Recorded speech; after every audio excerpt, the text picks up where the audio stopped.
But we know. Never really is. Yeah, it should be live. Live is just a state But of being. sometimes it's not. Come here, Smudge. Come on. Come here, Smudge. Come here. Come here. All right, we're going to do this Joker movie review / discussion / theories. Because there's a lot of stuff going on. Is there theories going on? Yeah, there's definitely theories. The application definitely just crashed. So. Well, are we live? Probably. Keep going with your theories, though. Theories, Joker. Hype and flex. This is going to contain spoilers, by the way, so if you haven't seen it yet, you might want to not watch this until after you see the movie. I will be uploading this to YouTube. So if you haven't gotten a chance to see it yet, you go see the movie, and then you come back and you can watch us talk about it, because I don't feel like... Okay, there's a lot of people out there that don't care about spoilers. Well, like my coworker, for example, wanted me to tell her everything about the Joker movie. So I did. I think out of kind of like the prequels to Star Wars, you can kind of figure out what's going to happen in the movie. Well, yeah, everyone... This isn't like a blank, I killed your blank moment. Everyone knows the Joker, he's the Batman villain. We've seen so many different iterations of him. What blank was that from? A famous movie. The app isn't working. Clearly. Oh, by the way. So, okay, there it goes. There it goes. Finally, we can see the chat now. We can see the chat. So, this isn't like, oh my gosh, this is a secret Batman villain. And no, we've seen how many iterations of the Joker? It's like the super secret we saw origin one story. Just last year with Jared Leto and Suicide Squad. That was that 2 years ago? That was ago? a few more than years ago. It was years ago. But we're going to be talking about the Joker. Joaquin Phoenix, was directed by so-and-so. We're going to just let that one go? Oh, no. He looks so cute on screen. He looks precious. Literally resting his beak on Keitel's leg like a pillow. Boy. Okay, so... Joaquin Phoenix's Joker. And who directed this movie? Todd Phillips. Todd Phillips, who also directed... The Hangover, parts 1 through 3. Yes. So the guy who made The Hangover made this movie. Yes. And, all right, your time is up for the spoiler warning. We're just going to go in and talk about it now. Hi, Delusion. Hello. So we're just going to go ahead and talk about this movie right now. First impressions, just general review, walking away from this movie. I loved this movie. I thought it was great. And I had really high expectations for it. You did have high expectations. I had high expectations for it because, one, it looked really cool. Two, Joaquin Phoenix is incredible. He's an amazing actor. Just phenomenal actor. So, you still haven't seen Gladiator. No, I know, best. which is like his most famous. One of his best. One of his best. That was like one of his first. Yes, he's very young. Yeah, he's young and he's super evil in this movie. Yeah, he's super ratchet. The first Joaquin Phoenix movie I saw was probably Signs. Mm-hmm. And he was really good in that as well. But in the trailer for Joker, I just thought, oh, he looks so over the top. Just so over the top, like, nuts. And I didn't really know what to expect going into this movie. So that's how I felt. How did you feel? Did you like it? The one thing I want to add to your expectations is if you know Keitel, you know that she doesn't look forward to anything. Like you could say, Keitel, what games are you looking forward to? Nothing. None. What albums are you looking forward to? I still never saw Endgame. Still haven't seen Endgame. It just didn't appeal to me. I didn't think it was interesting, so I haven't seen it. The only movie you said you were looking forward to this entire year was Joker. Joker and Once Upon a Time in Hollywood. Correct. Those are the only two. Only two. That's it. For you to be looking forward to something and then to have it like live up to that expectation, that's a big leap. Especially since most of the time you'll see a movie and you spend the ride home like nitpicking it, looking at the holes. And that happened for a movie that came out midsummer. Yes. We just kind of nitpicked it. This movie, though... Which I was looking forward to. Yeah. Sadly enough. And it just kind of fell through. Crap. But this movie really, really lived up to my expectations. It went far above and beyond, though. So my expectations were I didn't really have any. based on DC's track record, I super expected it to be bad. Mm-hmm. I wanted it to be good. I thought the trailers were good. The fact that it was directed by the guy who did The Hangover gave me some biases. I was like, yeah, I don't know about this. Like, I was worried it was gonna be like another Spider-Man Homecoming. Like, we've pulled this guy who directed this weird clown movie to now do a superhero movie, and it's gonna be really bad. Yeah, and I'm pleasantly surprised. Good. Pleasantly surprised. So that's what we're going to start on. Yes. Just pleasantly surprised.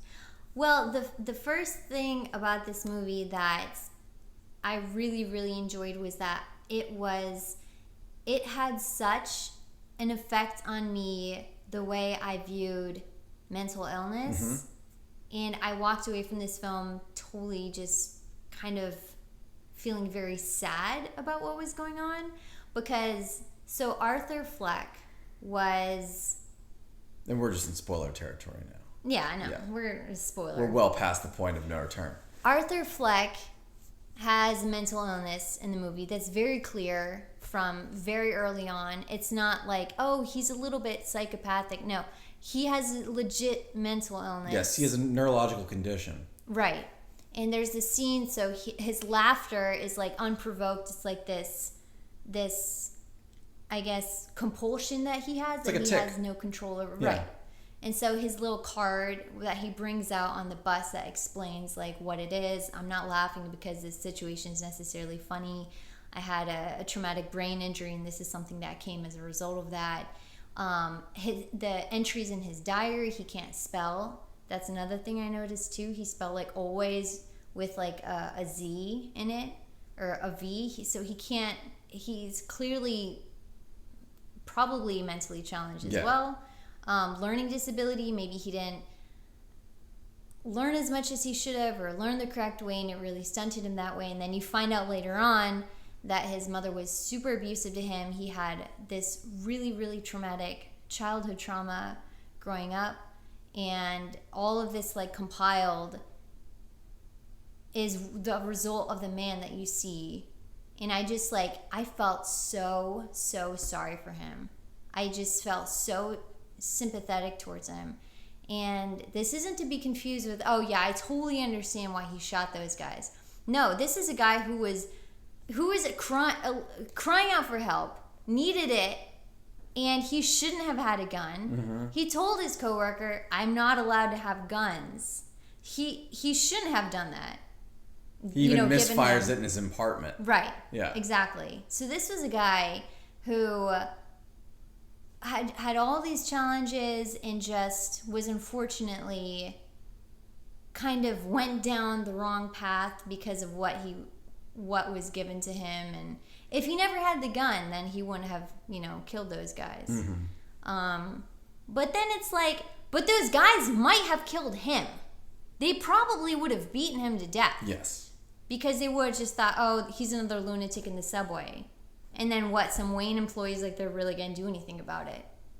So my view of Arthur, I didn't even really see him as the Joker in that movie. I just see him as this guy who snapped because he should have had help. He should have probably been getting treatment in a facility, Well, that was kind of my first reaction, too.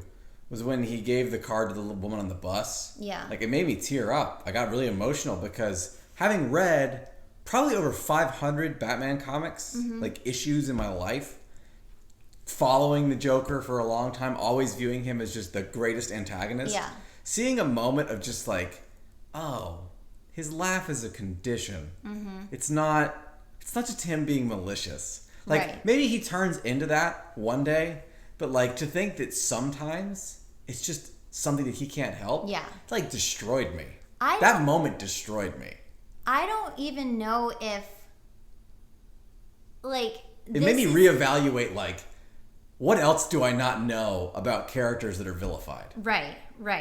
No, that's such a good way to explain the whole laugh, because it's, like, trademark mm-hmm. laugh.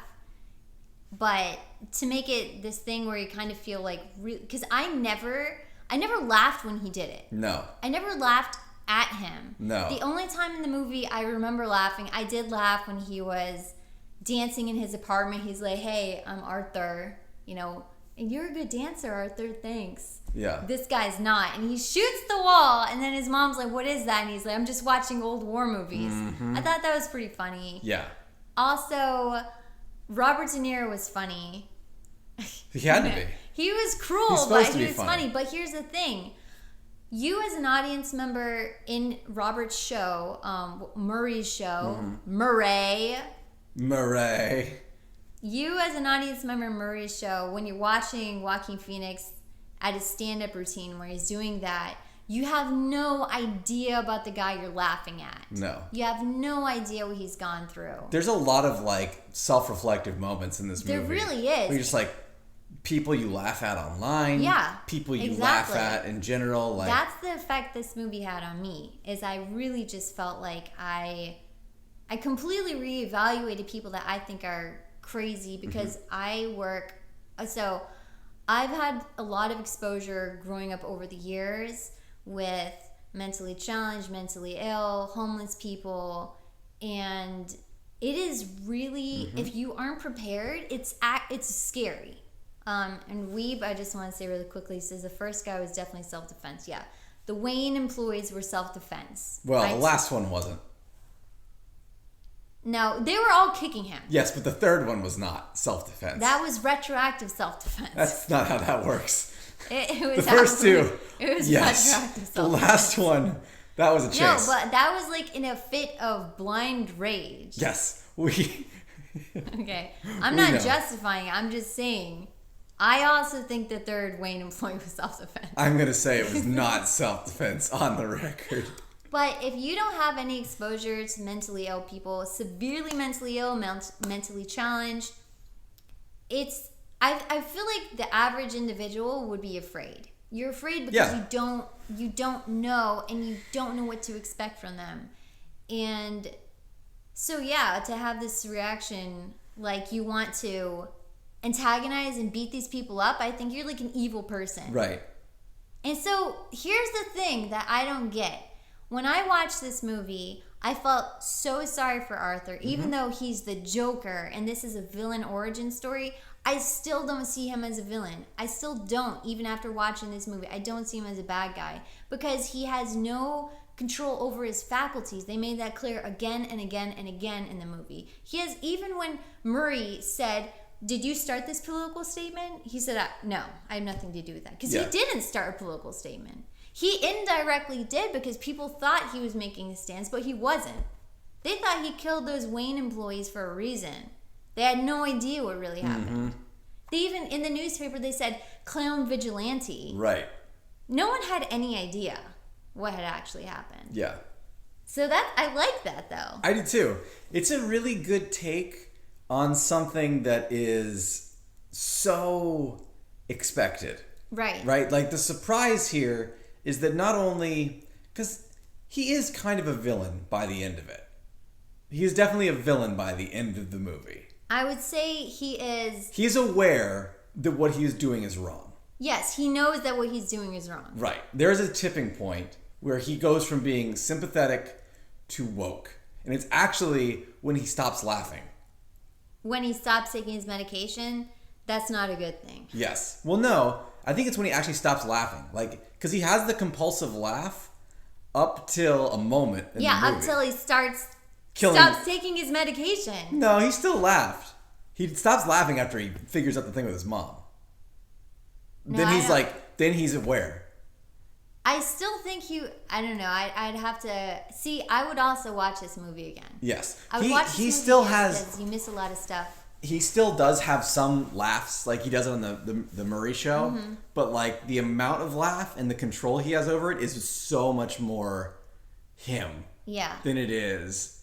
I'd have to look at that. Yes, I think there's a definite turn when he realizes like his mother abused him or allowed abuse to happen to him, and she's lied.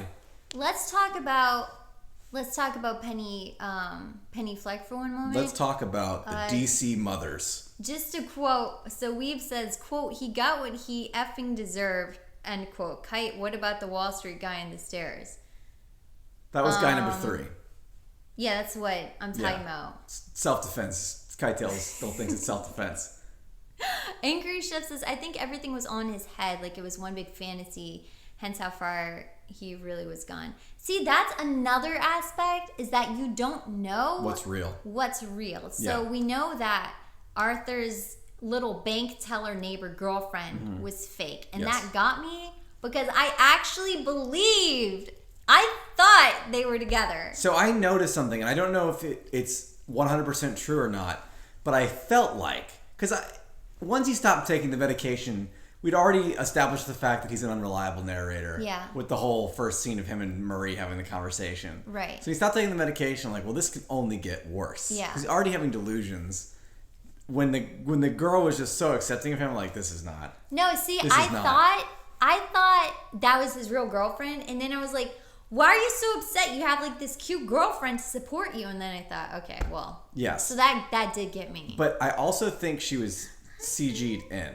Or like digitally replaced. Yeah. Because there were scenes when they were together, and it felt like she wasn't actually there. See, you assumed she wasn't there. Your brother. And then I started seeing it. I'm like, maybe they No. digitally did this. I thought she was there. Yeah. So I really like the different interpretations people have of the movies, though, because then we thought, okay, well, how many of her scenes were real? None of was them. she real? Yeah. So The we elevator. really don't know. Yeah. So Angry Chef, to kind of go off of that, you really don't know what was in his head and what was not in his head. But the thing with Penny Flex, so I was so shocked with the twist when Arthur starts reading the letter to Thomas Wayne, and Penny's talking about how I love you, Arthur's our son, and he's a good boy, and we need help. And Arthur is just like in this rage, and then he goes and talks to her and wants to demanding, is this letter true? Mm-hmm. Penny says, yes, it was true. We loved each other, but social status, we couldn't make it happen. I was shocked. I thought that was such a good twist. Mm-hmm. And then when Arthur shows up at the Wayne Mansion, and then you see Alfred Pennyworth, that was another big twist. I thought that was so cool. And he's talking to Bruce Wayne, and then... Do you like how Bruce Wayne slides down a pole? Yes, I thought that was cute. Yeah. Yeah, that was a cute little touch. Yeah. I was like, that's cute. Getting ready for the real deal. Yeah, he's been doing it for a while. Yeah. So then when Arthur confronts Thomas Wayne at the Charlie Chaplin movie screening for the 1%, mm-hmm. And then Thomas Wayne says, no, she was delusional. That never happened. You were adopted. I thought it was weird how 30 years ago... So Arthur goes up to Alfred. Arthur says, I'm Arthur Fleck. And Alfred's like, oh, you're her son? Yeah. Would you remember an employee from 30 years ago unless something really traumatic happened? So there's one of two options here. Either she was bonkers and started having episodes on the clock, or she was driven to a state of mental instability. Because the Waynes covered up this entire thing because of the affair between Thomas and Penny. And if you read the comics, and this does seem to be very comics aware, Thomas Wayne is a Batman that kills people. So Thomas Wayne's moral compass is nothing like Bruce's. Yeah. Nothing at all. I think that's evident just by the way he acts in this movie, too. Right. Like, he is super protective of the 1%. Right. So, I mean, it is like, I think he could cover this up.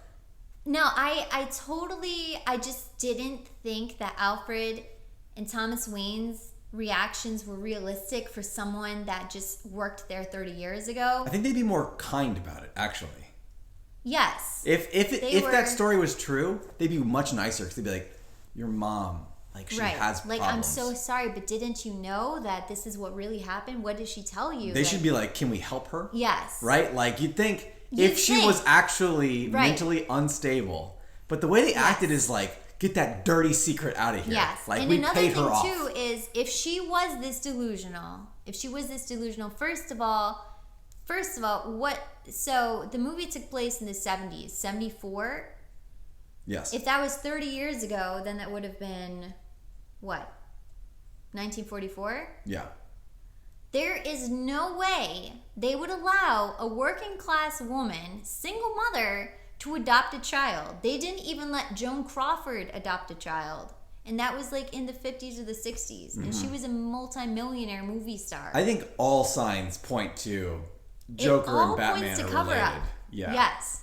And then the final thing, the final nail in the coffin, is the end scene where Arthur is looking at the photo of his mother, his young mother. On the back of it, it says, "Always love your smile, TW." Why would Penny write that on there? Why would that...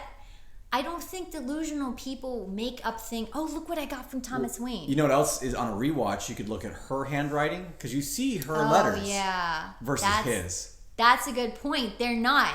His was in... It's like in Sharpie. It's very kind of... Hers was in script, in cursive. Yeah. That's a good point. I didn't even catch that. I totally think Arthur is Thomas Wayne's son. The Joker is Batman's brother. Half-brother. Yeah. Which, if you read the comics, I mean, Batman has like 18,000 siblings that show up at various times in his life to instruct, I think revenge. This makes sense. Yeah. It totally makes sense. That's such a crazy thing, though, because in the film, and then they try and keep pushing it off as like, oh no, his mom was delusional, bringing up all these, articles.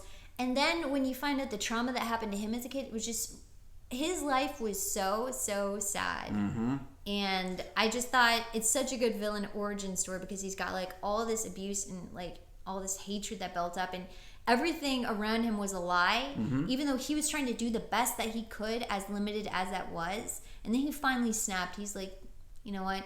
Yeah. I don't even care if what I'm doing is bad.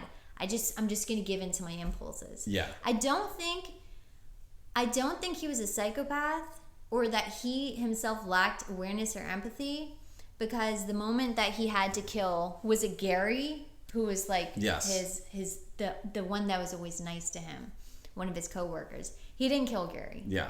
He could have. He didn't. If he was really a psychopath. But he's definitely lost some of his like humanity. Yeah, but that's not the definition of a psychopath. No. What do you think, he's a sociopath? I don't think he's a sociopath. I think he is completely just in like a... delusional. Yeah, I think he's probably... I don't have like a psychology degree. I can't say what he has. Yeah, I can't diagnose him.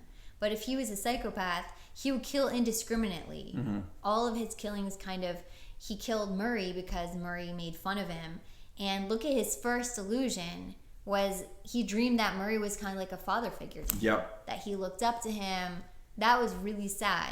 So imagine that, projecting that kind of love on someone and then finding out like, oh, this is what they really think of you. So his mom, finding out his mom abused him or let abuse happen to him, just stood there and chained him to the radiator and let her boyfriend hit him. That's another thing too, is like, why did she hate him this much? Because she saw him as Thomas Wayne. That's what I think. Yeah. Because she kind of like saw him as, oh, you're the reason that my affair with Thomas Wayne fell apart or whatever. It's also very interesting if you think about Batman's relationship with Joker. Mm-hmm. He never kills him. Right. It's always like he wants to put him away. Yeah. It makes so much more sense if Alfred told him like he's your brother. Yeah. Alfred would do something like that too. Yeah. He would be like, he's your brother. Yeah. Like, you need to take care of him. Alfred always tells Bruce things he doesn't want to hear. Right. Like, your father failed him. You cannot. Yeah. Kind of thing. Yeah. Like, it adds such a good dynamic to that relationship. Does. And then it also explains a lot of, like, the killing joke and the behavior Batman has.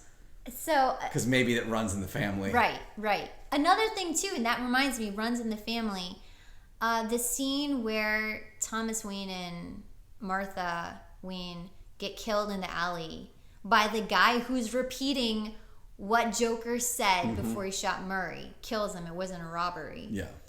And then you see little Bruce Wayne standing there kind of looking out into the alley. I thought, okay, he's either in shock because he just saw the murder of his parents, or he's kind of got this disconnected problem with relating to people too. Well, Bruce... Which would, if it does run in the family... Bruce technically dies in that moment, and Batman is born. So, 10-year-old Batman. 10-year-old Batman. That's what Batman... He never is Bruce again after that moment. So that's why Christian Bale sucked, and those movies are no good. I don't mind those movies, though. This movie is so much better. This movie is probably my second or first favorite Batman movie. Yeah. Actually. No, I feel like this is the best depiction of Gotham I've ever seen. Ever. Because Gotham is such a tremendous character. Right, it is. Like, that city sucks. Right, it does. And everyone in it sucks. Yeah. Batman is kind of nuts. Right. So, like, this definitely hits, like, all those notes. It hits every single note. I think that this movie and, like, the OG Tim Burton movie are the only ones with Michael Keaton that really just get it. We have to disagree about Michael Keaton. They just get it. Definitely. Yep. Well, Ravishing Rick Rude says Michael Keaton's my favorite Batman to this day. Well, there you go. Now you have your friend that agrees with you about that. It's the best. It's like the most comic accurate Batman. And I do feel like, based on this movie, if DC is going to do... I was looking into it. The Robert Pattinson Batman is like a Batman year one. Okay, so if you haven't heard about this theory, Robert Pattinson, It's not a theory. Guy from It's Twilight. confirmed. Jonah Hill is in that movie. Probably going to be the Penguin. The guy from Twilight is going to be the next Batman. Bring it on. So we're thinking, how old was Batman in this movie? He was like 10. Like 10, 12, yes. 10 or 11. At 18, he's full-blown Batman. So goes off, trains in the League of Shadows. Robert Pattinson's, like in his early 30s, late 20s, going to play that character. Yeah, but he looks young. So if this movie in 1974 takes place 10 years later when Batman is active. I don't know if they'll make it take place 10 years later for one reason. Because Wonder Woman 1984. Legit takes place 10 years later. Wonder Woman, the next film is 1984. Now we have our theories going that maybe we're going to see 1980s Batman. Or 90s. 1994. 1990s Batman. And this is how they're going to reboot all of that stuff. Wonder Woman goes back in time to like save a 28-year-old Batman. Yeah. That would be so cool. Yeah. And then Gal Gadot and Chris Pine can finally be together, which is what everyone wants. Yeah, that's what everyone wants. Everyone does want that. Well, I do think, I think one thing we've seen that is just true as can be with DC is when they don't set their movies in the modern day, they're infinitesimally better. Yeah. Yeah. Because Joker and Wonder Woman are great. Yeah. And they do not take place today. They can't take place today because I feel like DC was trying so hard to be like Marvel with Suicide Squad and with what was that other one where they're all together? Justice League. And it was so bad. It was just not good because it's like not a real day threat, and unless you have a really big like extraterrestrial presence, it's not going to really be that realistic. I'm not going to be able to buy it. At least in Avengers, you've got aliens all the time. You've got the Hulk. You've got all this weird It's sciencey. stuff. Right, exactly. It's it's more sci-fi. But if DC is going to be more real, and then all of a sudden you're bringing in aliens and stuff. What if Wonder Woman travels not through time, but through dimension to 1984 of like a different dimension? Saves Chris Pine, starts a new timeline. Yeah. In this timeline, we get like a 1950s But Chris Pine wouldn't Superman. be in his 30s or 40s in 1984. I don't know. He'd be older. We're gonna get a trailer like that was in World War soon. One. They said the trailer's coming soon for that. Okay, well, everyone's excited. The fact that they've held this trailer post Joker says a lot, I think. So we're in real theorizing time. Where this is like a little tinfoil hat. I think DC Universe reboots starts with Joker.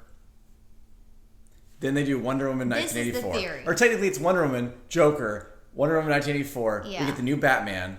We should get I would love that, DC. I think that'd be great. A Superman that takes place in 1950. No, give but give me a retro modern 1950s Superman in Metropolis. 1950s Superman. How awesome would that be? With like mid-century modern decor, that would be so cool. Fighting giant robots made of like big clunk and steel. I thought the Lois Lane one with Kevin Spacey was 1950s. I don't know. Who cares about that movie? Screw that movie. No, that wasn't 1950s. Just to read some of the comics, Ravishing Rick Rude says they should make a Batman Beyond movie at this point. He said they were going to make a movie with all kinds of Batman. No, that's that show, the Arrowverse, Final Crisis, which does have all the Batmans. There's a lot of Batmans in that. Balsha says, I remember a comic panel where Batman is able to get answers from any question he asks to like this machine. Oh, that's weird. So Batman could say like, machine, what is the solution to world hunger? And then the machine will tell him? Yeah, that sounds right. I do remember this. Something like that. Yeah. That would be a good villain.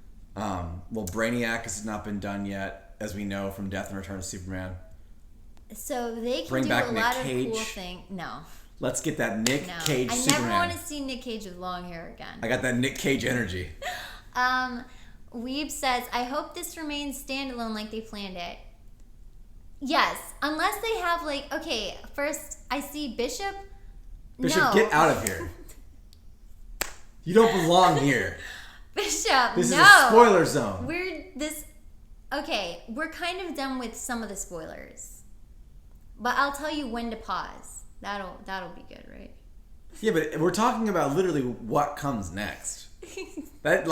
If that doesn't scream spoiler territory. Go watch the movie and then you can come back and do it. You know where your kind belongs. Let's see. Oh, Ravishing Rick's Rude says, I wouldn't mind seeing Thomas Wayne as a Batman. Did you know one of my first theories watching the trailer was that was going to be the direction they were taking this? I thought it was like a flashpoint. Joker was going to kill young Batman, young Bruce Wayne, and then Thomas Wayne was going to be Batman. But I just want to reiterate that I really, really like the Joker, and I know he is. I just still don't see him as a Yes, I would say oh yeah, he needs to be tried and put in jail. He needs to be medicated. He needs to be Right. given proper mental support and attention. And that's exactly what the movie said. Is the woman basically said, they don't care about you and they don't care about me She either. said, they don't give an S about you, Arthur, and they don't give an S about me. Which is such a powerful statement. If you Oh my don't take gosh, care of yes. these people, then what is going to happen to them? You know, the most powerful thing in the movie, the thing that most affected me in the movie was something Arthur wrote in his notebook. Mm-hmm. And he said, the funny thing about mental illness is that people expect you to act like you don't. Yes. Period.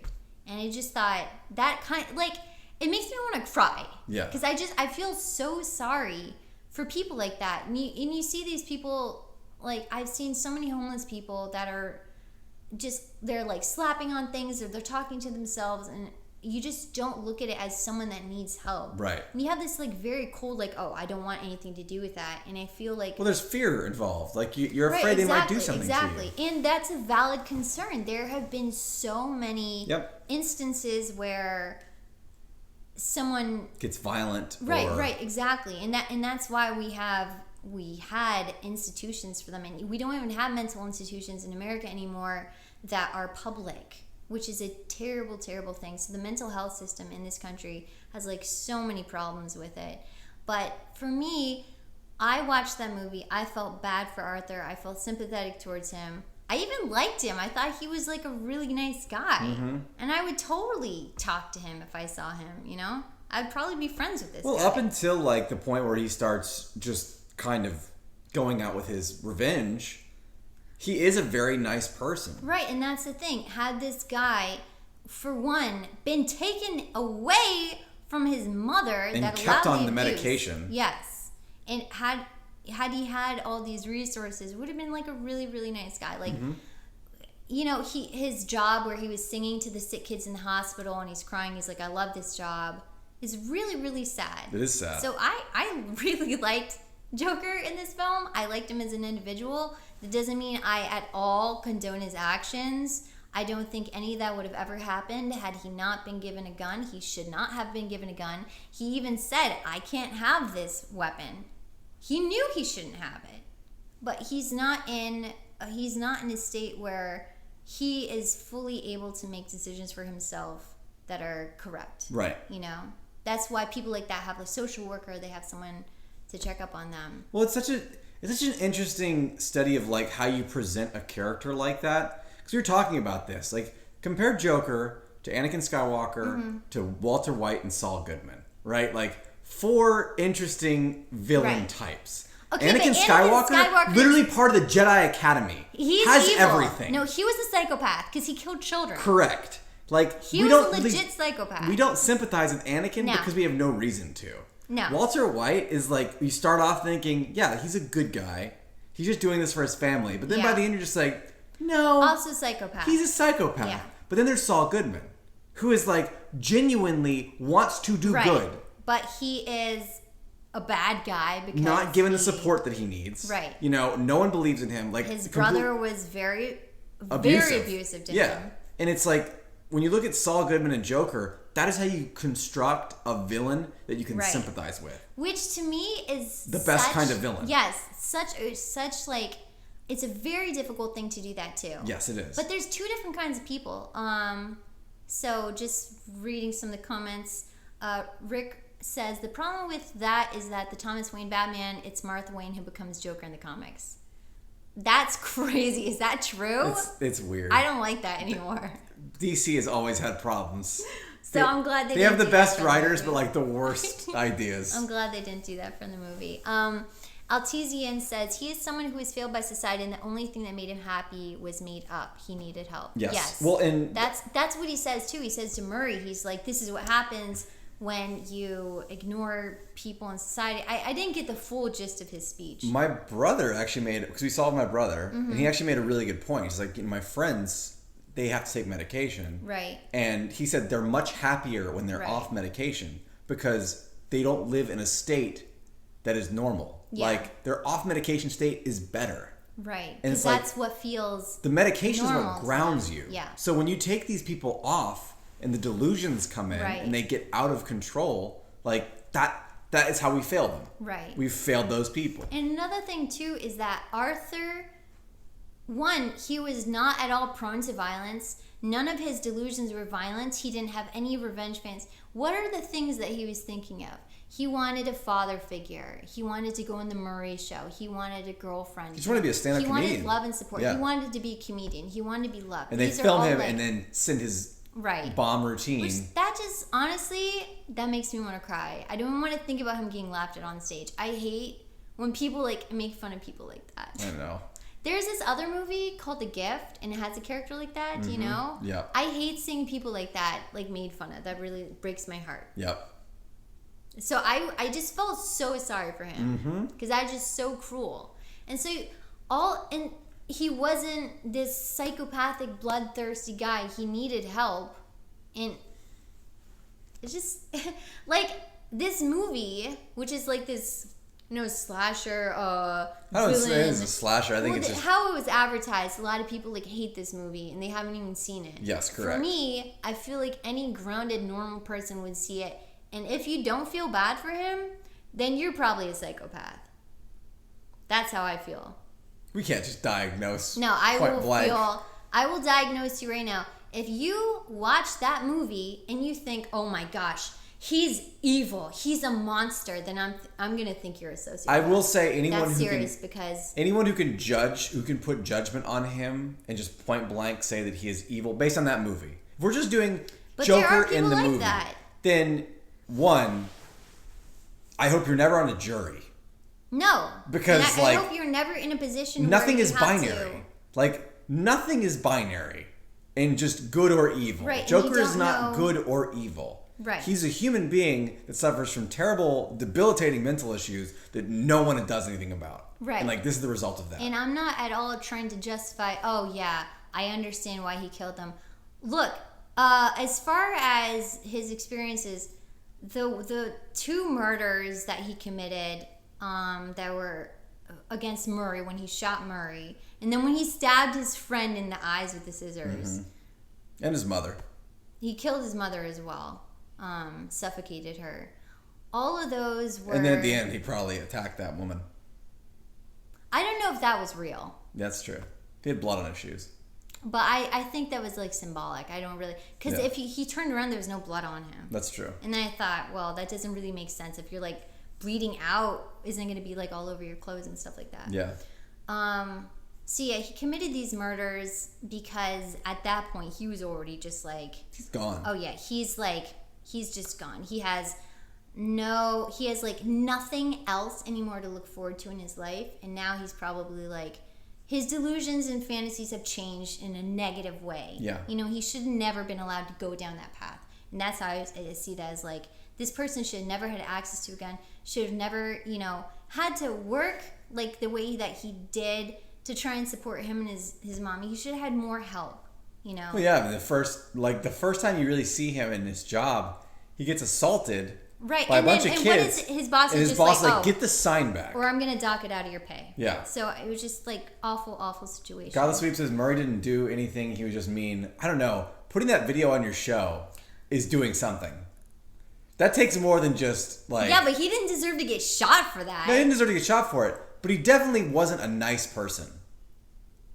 Well, I would say Murray suffers from what the general person suffers, is not knowing what was going on in this guy's Right. life. If he knew, he would have never. He was like, this guy needs help. Yeah. This guy should not be on the show. True. I think that was it. Murray didn't really do it out of a place of unkindness. He did it because that's his job. And one, the exposure, if Arthur at that point had not lost everything that he thought mattered to him, then I think that would have gone totally differently. Yeah. It could have opened up doors. People would have gotten to see his comedic act. Like, it really could have been a positive. Yep. But at that point, he already thought, well, and another thing, too, is he was getting positive reception from the killings of the Wayne employees, and that was not at all intended. Right. He killed these guys because they were beating him to death. And it's like he gets this positive reinforcement. Right. And then it's like, oh, well, did you like that? Can I really maybe do more of this or embrace this? Another thing is he wasn't trying to start a movement. Even at the end where the rioters break open the cop car, they take him out, and he kind of has like this moment where he's basking in the attention and dancing and sort of living his dream of having a crowd of adoration. It's not because he thinks, I did this, I'm your leader. No, you saw him the whole entire movie kind of dancing, and he liked to do that. It made him, it was an expression of when he felt like kind of free and happy. But he's not a mastermind killer. Yeah. There's no way. What can he do that he's going to be like, I have a great plan, guys? He's not that cognizant. One day, he's going to make laughing gas, and he's going to just blast that city with it. He's not that cognizant, though. But to be fair, like, the other thing that I love about this movie, like you said earlier, is Gotham is such a primary character in this movie. And, like, it is just a suck town. Yeah. Like, kind of recontextualizes even the behavior Joker has towards Gotham. It's like, that place sucks. Yeah. Like, everyone there is bad. Right. Like, it does not make you want to protect. Big deal. He robs a jewelry store. Like, that place blows. Yeah. Yeah. So just reading some of the comments, Altian is, I think it's Altizian, says he just wanted love and affection. And he did, which is really sad. That's like his core desire wasn't even fulfilled by his own family, he finds out. Weep says it wasn't even advertised that way. That narrative just sort of popped up for some reason. I think that was in comments. That was in response to me saying that people saw it as like the birth of a monster, the birth of an evil man. You know, it wasn't advertised like that. No, I don't understand. That just happened. The Rotten Tomatoes score and the Metacritic review. Don't get me started on Rotten Tomatoes. I hate Rotten Tomatoes. I hate. We need a new site that is not bought by a bunch of losers. It's doing good on that IMDb. think they can critique. Oh, I'm a Hollywood critic. Let me just write. No, I don't like Rotten Tomatoes. Altizian says, it raised an interesting point for me. When he goes on the talk show, the host is nothing but respectful to him despite mocking him in the clip. We tend to forget that there's real humans behind the memes we sometimes laugh at. Yes, exactly. That kind of like, we talked about this earlier, but it really made me think about that too, is the people that I laugh at. I have no idea what's really been going on. And this movie just made me feel sad. I think it brings a good self-awareness. Right, which is, people should think that way. Yes. People should take a moment and say, wait a second, maybe there's something more to what's going on. When he gets up stage and he's laughing and nervous and stuff, maybe it's, let's not use that as a moment to point at him and laugh. Let's maybe think, is there something that we can do for him, or is there something going on that we don't understand? Weeb says he was somewhat polite behind the scenes. This is that episode of SpongeBob where he keeps making squirrel jokes because the audience loved them, but slightly more funny. I thought it was jokes about Texas. What squirrel jokes? Oh, he's like, Do people from Texas talk like this? Do people from Texas talk like get along, little dog? And then Get Sandy a dog, gets little longy. Sandy gets angry Get and a violent. dog. Yeah. Is that episode, Weeb? Is that what you're talking about?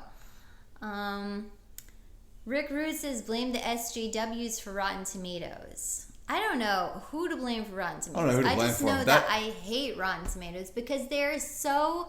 Okay, they gave the movie Crazy Rich Asians like a 94%, and they gave the Joker a 66%. So I don't care about the reviews. I don't know what they say. Oh, the Joker fails to elicit within me a critical. I don't care. get out of here with that nonsense. So here's No one cares. someone at my work messaged me today like, "Oh, did you see it?" I was like, "Yeah, I did." And they're like, "Did you like it?" I was like, "Yeah, I did." And the thing that really impressed me is if you removed all of the DC from that movie, it's still a really good movie. Yeah.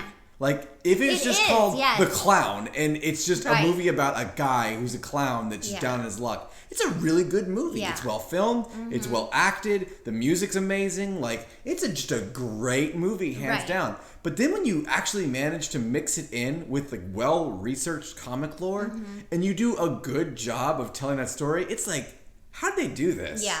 How'd they do this? That movie is not a 60, it's not a 70, No. it's not an 80. Like, if you were going to... Okay, so like, you remember going through elementary school, writing a paper, right? You could tell, this is an A paper. Yeah. This is a B paper. That movie's an A movie. Yes, like, it is. hands down, that's an It is an A A movie. movie.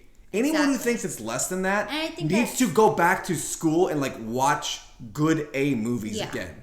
Because Yeah. that movie hits all the marks. No, I think I think it's dishonest. It's very to dishonest. give it a lower score just because you don't really like it or you went into it with a certain bias. That makes you a dishonest person reviewing it because guess what? I can say objectively there are some movies that are very well filmed. They're great soundtrack, but I just don't really like them personally. But I wouldn't say, oh yeah, that's a 50%. I'd say, no, it's a really, really good movie if you like this. Yes. I'm not really a fan of it, so I didn't really get into it, but still very well filmed. Well, it's like, I just lost my train of thought. I was going to say, there are so many movies out there that do critically well and are just lauded and loved, right? And then every once in a while, there's this media debacle around Yeah. something. Like even Harry Potter had this as a book. Yeah. And like people freak out about like the dumbest things. Right. Anytime the media can make a circus about something, they will. And like they said, there were going to be like shootings Oh, at yeah. the theater, and Yeah, like they- none of that happened. Right. So like just step back. Like Yeah. look at No, they this movie want- drew a lot from Martin Scorsese. Go watch Yeah. some Martin Scorsese movies and tell me why this is Yeah, worse. that's another thing you realized that we didn't really talk about was how similar this movie was to another film King of Comedy called The King of Comedy where Robert De Niro, plays the Joker. right, which is really interesting. They did a great job like taking that concept and making it work. Yeah. But like also deviating from it too. Like Robert De Niro does a fantastic job in King of Comedy playing Pumpkin, Philip Arthur Pupkin, Robert Pupkin, something Pupkin. But he loves this comedian played by Jerry Lewis called Jerry something. And like stalks him. Eventually like catches him, like talks to him, kind of helps him out a bit. Yeah. He's like, I want to be on your show, Jerry. I want to be on your show. He's like, well, build some comedy material. You can be on my show. Like Robert De Niro has a cardboard set built in his house of the Jerry Show, and it's really creepy. It's really good. Robert De Niro is so annoying. You just want to like strangle him the whole time. But this movie borrows a lot from that And in a then, good way. Now Robert De Niro is the host. Yeah, Robert De Niro has Which now is- become. Yeah. So I feel like just the fact that they would reference other movies while trying to do this like This movie does so much. superhero Yeah. universe. It's a good film just on those grounds. Yes. I also like the Gotham world building. Like one of the first things you saw was a news reporter. He's like, "What's going on with the super rats?" And it was like a funny little thing. Yeah, in comic book, in this comic book world, they would talk about giant rats. And they're you dog-sized rats. And you see these giant rats throughout the movie. I thought it's so well done. And I haven't been this impressed with a superhero movie since I loved Wonder Woman. Wonder Woman was fantastic. I cried twice during Wonder Woman. Like, cried a lot. I love that movie. But I love what they did with this movie, and it was realistic while still feeling like its own little world that you can think, oh yeah, this is totally Gotham City. Yeah, that was it. I know Weeb said this is a one-off movie and it's meant to be like standalone. I am just fingers crossed this Robert Pattinson movie plays into this, because this was the best Gotham. Yeah, like it is. The next Batman movie could be the best Batman movie. Yeah. Like we're actually primed to have a very good Batman movie, because they seem to be aware of what makes Batman good. Like, Joker got it.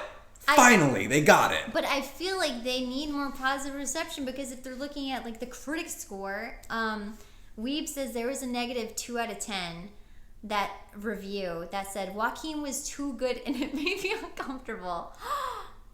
How are you allowed to leave a review at that point? I feel like reviews should have their own review. Was this a helpful review? Was this a bad review? And then based on whether or not you give an accurate review, your comments show up, or your review score matters. A weighted review system. That should be it.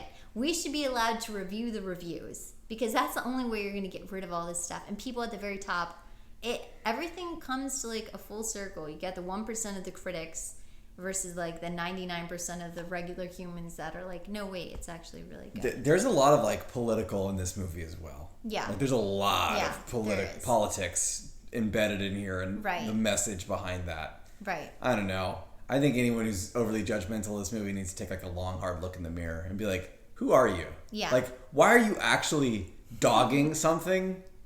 Like, why are you really doing it? Yeah. Like, what does that do for you?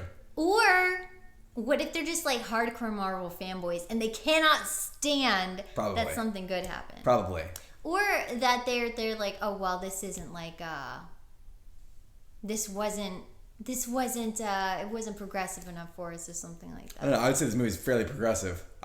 I have yet to see another movie deal with like mental health in a way, because usually when mental health is brought up in a movie, what is it? What, it's like Gilbert Grape? Well, it's like, you don't go Gilbert Grape, but or it's like it's Rain Man. They're super smart. They're brilliant. They're savant talented. Or that other one with Matt Damon. Yeah, they're always this like. Or that one with Gwyneth Paltrow. They're like magic. Yeah. It's like the magical mentally ill. Right. And like this movie does not do that. It's like, it's an illness. You have to treat it. You have to medicate it. You have to take care of these people. And I've yet to see another movie that really comes up with a message that basically says like, and if you don't, there are ramifications to this. Right. We've seen it in the past, and we will see it again. Like, it's a really good movie for today, given that, there are two wildly different groups of people out there that both don't really know how to take care of the mentally ill. Right. Exactly. Like, it's very thought-provoking from that regard, and I don't think anyone should judge it. No, I know that's what I thought. Weeb, that is such a mean comment. He says, I cried during Wonder Woman 2 when I realized it was only halfway through. Nice. Why are you like that? Yeah. You just need to get Ravishing Rick Rude says, Gotham being a messed up place is what made the vast majority of the villains. Two-Face, Mr. Freeze. Mr. Freeze had a messed up story. Mr. Freeze's story is so sad. That's what I'm saying. This movie could start something. So sad, yeah. This movie... Actually, so, can I tell you my secret hope? I had a secret hope for this movie, but then I realized like halfway through it wasn't going to happen because it was just wrong time period.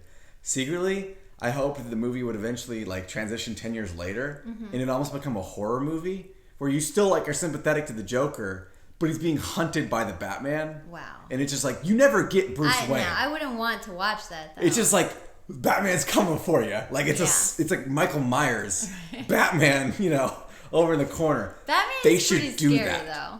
They should do that. Yeah. Like, do a Mr. Freeze movie where you really like Mr. Freeze, and then by the end you're like, I really hope Batman doesn't get him. Yeah. That would be so good. Oh. That would be good. Weeb says Riddler Jonah Hill movie about how crippling OCD is. I don't know if I want to see Jonah Hill as anything. We should bring back Jim Carrey as Riddler. I think he needs another chance at that role. Yeah, we could, Yeah.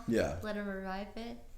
I guess that's it. Yeah, Luna wants to go to sleep. Yeah, look at her. She's so tired. I guess that's pretty much it. Thanks guys for watching and chatting and giving your input. It's been really good. I've loved the like positive responses about this movie. I think more people just need to be open to talk about it. Like I tell people, like, I saw Joker, I loved it. It's a good movie. Yeah, I have too, and I have corrected people.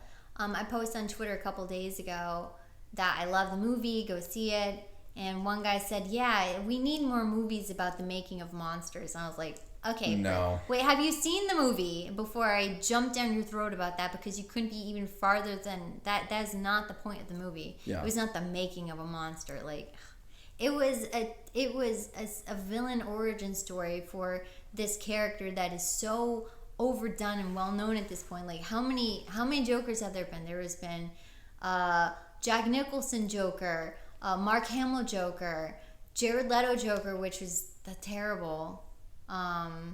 What other Jokers have there been? A lot of animated ones.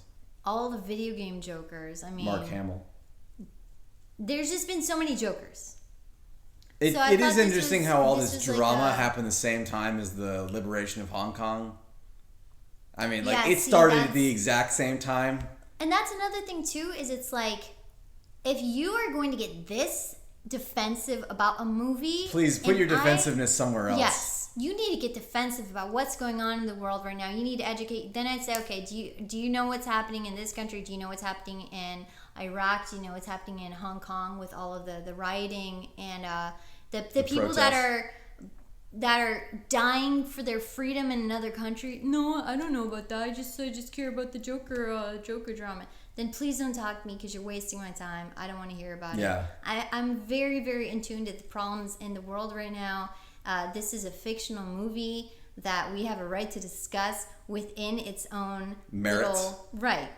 It can just exist as a movie. It All doesn't have this to be stuff this started popping huge up the political same thing. exact time. Because people are so predictable and easily manipulated, and they take the bait, and I just can't stand it. I just look at them over there like, just get away from me. Just let me talk about my movie. Go away from me. Go. So yeah. Yeah. Weeb says it's making a ton of money so far. It's like the highest grossing film in October in history, which is good. I thought it was really good. Yeah, so thanks guys. This was fun. And we'll hopefully stream. Look at how slowly she's coming down. Oh, she's trying. I think she's trapped. Poor Luna. She can't come out. It's okay, baby. We're trying. We'll try to get back to do our weekly streams. Those were fun, you know. Weeb says, "What's that icon mean next to your name, Ben?" Because Ben Rocchio yeah, has... look at that. I went to TwitchCon. Oh, that's cool. That's Hi, Ben. Neat. Hi, Ben. Hi, Ben. Yeah, What's neat. going on? Neat indeed. Okay, so thanks, Rick. Rick says, "Take your time. Just do the best with you can with life." Yeah, we've just been so busy. He travels so much. Yeah, I'm gonna be. She's legit stuck. Come here, baby. I'm gonna be traveling at 4 a.m. tomorrow morning. He's going across the country tomorrow. I'm like, I have so many social events and stuff that I do for community service and whatnot. Environmentalism. I'm like full blown activist now. Very busy. But yeah, so we'll try and do these occasionally. But this was just a fun thing we wanted to do. So yeah, thanks for joining, guys, and we'll see you later. Bye. All right, let's do it. Oh, poor Luna, she's stuck.